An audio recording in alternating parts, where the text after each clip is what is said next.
especially in Tunkarola, the last days, they are very important. So you mune fota soto. Fo kontano bayre ni ajube sibo da nyim banku kan ko la tabak. So ni banko president his excellency ay yam fo que pour hadama do le sibo soto wala tin nan to lu bi jang bi kaje ko na region sibo soto. Fo kontano da nyim kontano wata bak. Ba ni ajube ko do soto mandi abi. Sibo kilo marché auto wabe keme steak be keme fula keme ni muani lul o keme ni muani woro ni sal nyati non so ni president na intervene kana ka price ni lon price lon ke la dato mi alon ko mon sa sanno anana mu ko ka ayatala ka kilo ke $50 ani $70 yalo wo soto man dia gambia ay banko ni africa jam faw so fo condano. Okay, in West Coast, I want to back it. And the alliance to be born is for the whole of West Coast. So, in West Coast started, then don't me along come be calm. Honestly, I can't support access nyadi. Okay, katala ni so tala tema le. Abus gadblar so down tala ko kasa ki wafro ker ki damen dolto. Donc ni so tala tema le bla fula ni sikilo ka falen gatla bla fula tema. Although near region jibe West Coast region wara batale and many be sula ngala siada fam satel siada bari membe je wala mu membe la fitala be sunu la ko la fitala nyameng bari fero be la njele pour kaje ko jamaa soto ay yallahi di ko samana diara la be ni sitandi lan ngalon ko mbo fana janyen la West Coast region. Barang kibaro min soto janga ko nastane ko subo min kata West Coast to yala aka wafi birkama toron anu ne birkama jibe birkama mo sade kilente West Coast kono sa soy mo mo membe o sate dandangol comme mandinari an sate dol so woli ke mu ale mu fere tifa la pour yol fanance subo si futano ma easily ya nga fero mel landi ja fero bi nadia ni ñu katiada wala nga nom total nomba ñi nga ajos blal me monta ko manina ba ñolu jiboro ñolu manina ñolu be ñanta ka asoto ko jeta sukutawlu so ni o ba filal min ka subo wa on comme qualification on solo al ke register ñadi okay ñi mum fene de mi yalan ko lanno lam don ni banku di mi yalan ko banku ka ñalu boucher lam wa lanno soto mo le lanno sotato sey subo wa fi non mo ngalong ko yina subu wa fo mala do ko and mo le lanno sotato ngaw mo le tol safe wala ko subo wa fi nga kontaan ba soto ni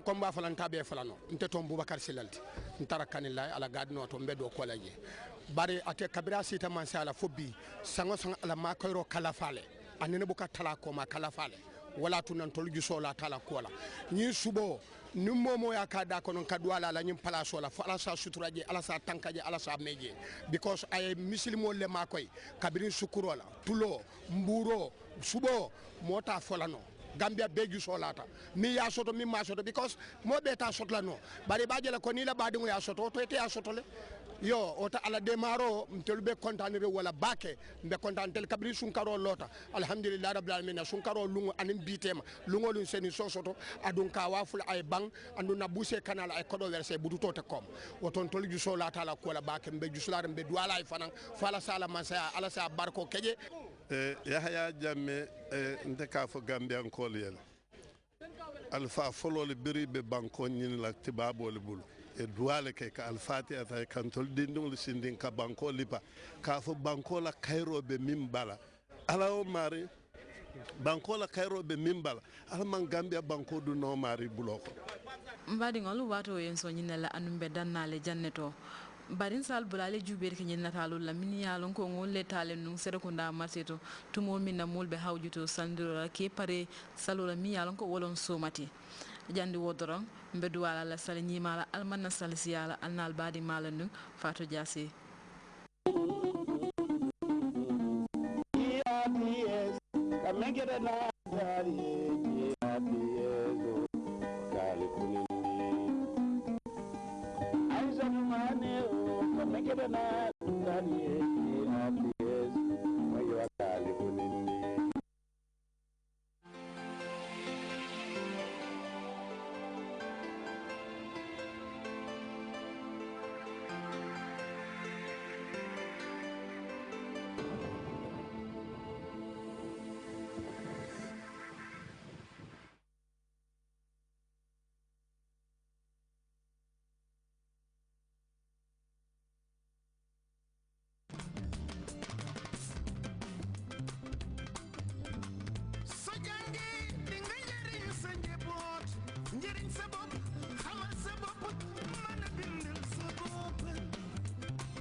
It's a warm welcome to GRTS, and this is the Education Forum with me, Samuel Ba. In tonight's edition, we bring you a continuation of our regional bantaba on the verification of private schools in Region 2. You would recall that a number of private schools have been temporarily closed down. My guests today are officials from the Basic and Secondary Education Ministry. We also have parents as well as school proprietors and proprietresses.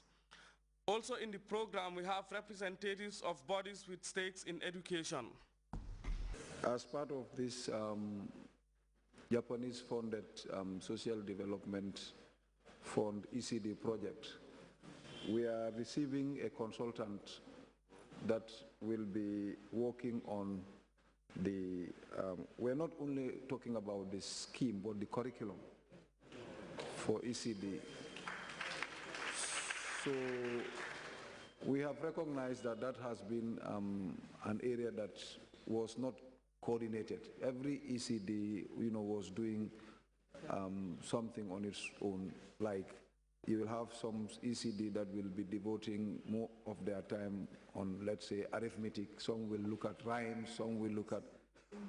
But we have got samples of ECD curriculum from some other countries, and we started looking at them, and this gentleman is going to come and help us draw one that will be, adapted for the Gambian context. So he's coming before the end of the month. I don't have the exact dates, but we have already received notice for that. Regarding the Arabic schools that Mr. Boyang talked about, I think what I would want to say is madrasas will be part of that. So you won't have any case where you will have unrecognized madrasas. They will either have to shape up or shape out. But then you have another category called the daras. These ones are not schools. They are not schools. They are, places where the kids just go to and memorize the Quran. But even with those, we have started engaging them using these conditional caste transfers so that the kids will learn English, maths, and some, psychosocial skills. We have 12 centers. But really, they are not the institutions where we have the majority of our students. All right? For the madrasas, based on our previous enrollments, they only have 15% of the students. These daras have less than 10%. So the bulk of the students are in the conventional schools. And that's why, really, if we don't address this, beginning with the conventional schools, putting too much of effort there, will not take you anywhere. But as I said, for the madrasas, we have already even secured, funding from the Islamic Development Bank, and support will be provided in the area of classroom construction. Okay, so that's the situation with regard to the madrasas. But we have teams going into the madrasas as well. And at CCM also, we visit madrasas. They are not left on their own. I am Mohammed F. Jari, Chairperson, Conference of Principals of Upper Basic Schools.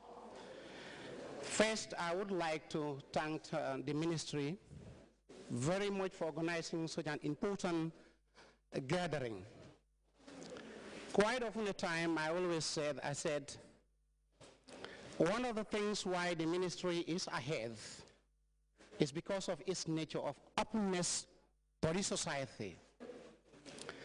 This is very important because, for me, all the things that